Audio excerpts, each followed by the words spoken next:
Excellence. Okay, so we are skilled to have a desire to be trained, critiqued, and mentored in their gifts. In doing this, we need to note a few things. Next page, 1, 2, and 3. First, we need to believe in the value of excellence and commit to it, first in our own personal lives and then in our ministries. Okay, this isn't just something that we say or kind of say on a whimsical, oh yeah, I'm all about excellence, yeah, let's just, okay, get on with it. You know, I'm going to give my best. Of course I'm going to give my best. Why wouldn't I give my best? But no, it's who we are. It's become intrinsic to our nature. It's what we do. How many people have been into Dr. Whaley's office before? Maybe sat across from his desk. A couple of you guys? He has a rock there. It was given to him by one of his bosses at one of the churches he worked at previously. And I'm going to get this wrong, but it says something to the effect of, your work is signed with your signature. Autograph your work with excellence. And I love that quote, because what that says is that everything that you do, everything from how we conduct ourselves in this room right now in this moment, to when we're up in front of people, to how we manage our time, to how much time we're spending with the Lord, to how much time we're praying with Him every day, is a reflection of what we actually think He is, and how much of our efforts, highest efforts, we're giving to Him. So we need to believe in it. Number 2, we need to make the best use of the volunteers God has given us. And I put in quotations ministers. I'm a semantics person. I will admit right now, I'm the guy who has the arguments about words and stuff like that, just because I'm under the conviction that our words are a reflection of what we actually believe. So I put in quotations ministers because when I was in Bible school, I have found in circles that volunteers has a negative connotation. And I don't know if you guys have realized that yet, but when somebody says volunteers, in my arena of experience, volunteers means, oh, they really don't have to give their all, they're just a volunteer. Or you can't expect too much of them because they're just volunteering. And you know what? A biblical understanding of who we all are, whether we get a paycheck or not, is we're ministers of Jesus Christ. We are ministers of Jesus Christ. And you guys are probably learning that in your theology or Old and New Testament courses. I hope you're being taught that. Because those are the words of Paul, and that is the truth, that we are all ministers of Jesus Christ. We all have a role to play, and we all are accountable to Him. So when I can, without sounding too cheesy, I like to refer to people as ministers, because that's what we are. We're not just volunteers, and I don't like the connotation that goes with that. We are ministers of Jesus Christ, and we ought to hold our heads high that we're able to carry that calling and to execute that. And all the more reason to be excellent in what we do. We need to make the best use of the ministers that God has given us, okay? There is going to be a day when I believe a lot of you in this room are going to be worship pastors, are going to be worship leaders.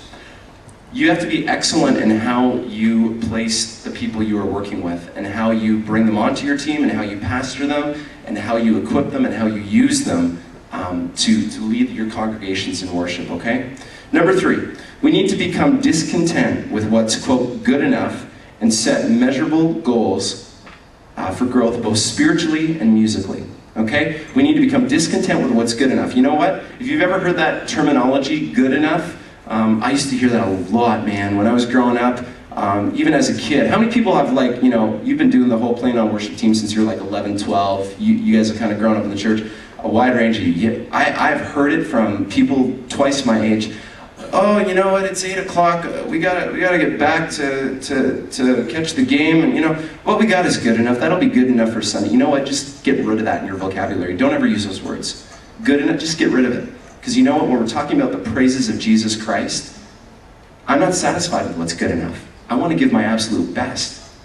And I just want to rid myself of any kind of vocabulary that would diminish the quality that I ought to be giving Jesus Christ. And if I'm not there, well then God help me to get on my knees and to get there again. Help me to realize my sin again, what I've been saved from, and then get back on track with how I ought to be responding to that. And let me tell you, there's nothing that's good enough that I want to give to Jesus Christ. I want to be able to stand before Him every time and say, Lord, I gave you my best.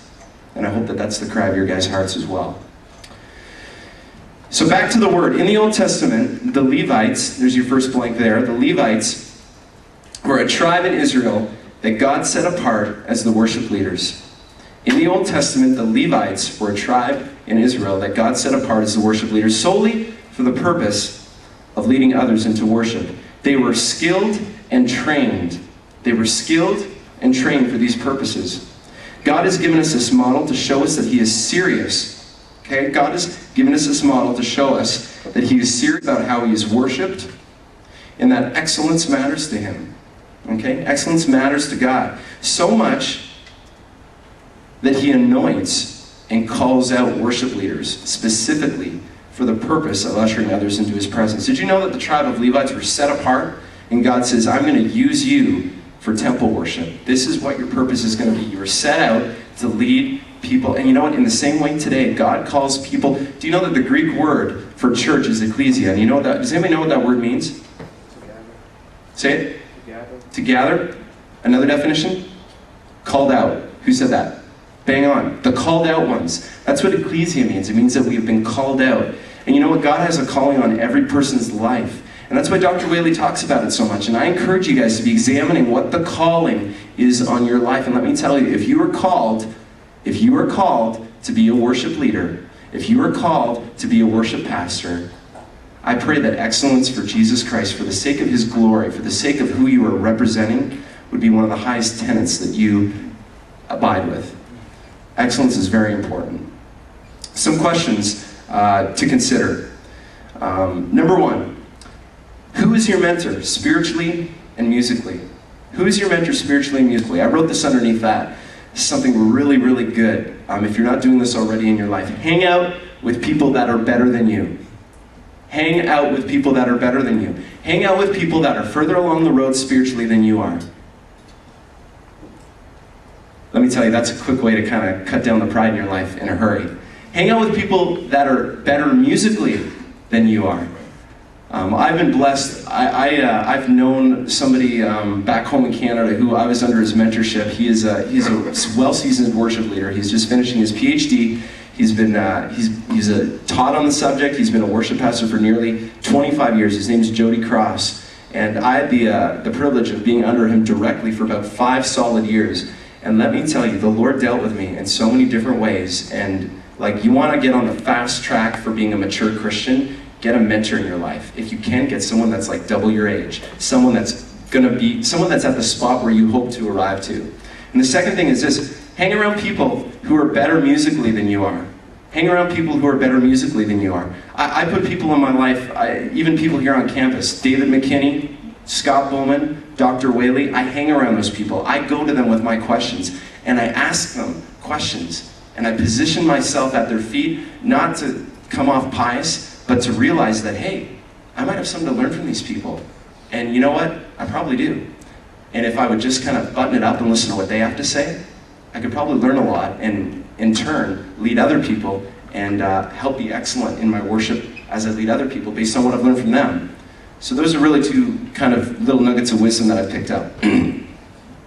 What gifts has God given you that need more excellence? What gifts has God given you that need more excellence? I want to use a short little example here. It's kind of fun. I want to play the harmonica.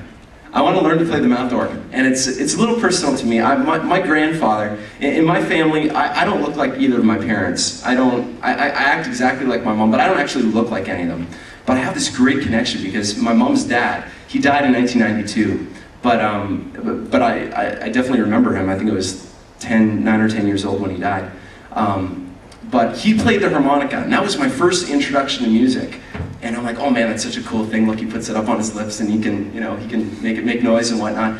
And I've always wanted to learn to play the harmonica. Well, let me tell you, I suck at the harmonica. I can play like Piano Man by Billy Joel, and that's like it. So that's like just an example. Maybe there's something in your life, a talent that the Lord's given you. Maybe some of you guys want, little shameless plug here, maybe some of you guys want to learn how to run loops and learn Reason in Ableton Live, and maybe you're going to come out next Monday night when Will's teaching the class here at the Center for Worship. I don't know what it may be for you, but there's probably an area of your life, be it musically, be it something practically, or maybe it just be in your personal devotional life. I want to read a book of the Bible a month, something like that. But figure out what needs to be ramped up and get on that. Have goals in life. Don't just float through life without any goals. Make a list, get on track, have goals, have something to achieve to. Last number, sorry. What ways can you pursue excellence in these areas? Okay, so for maybe me,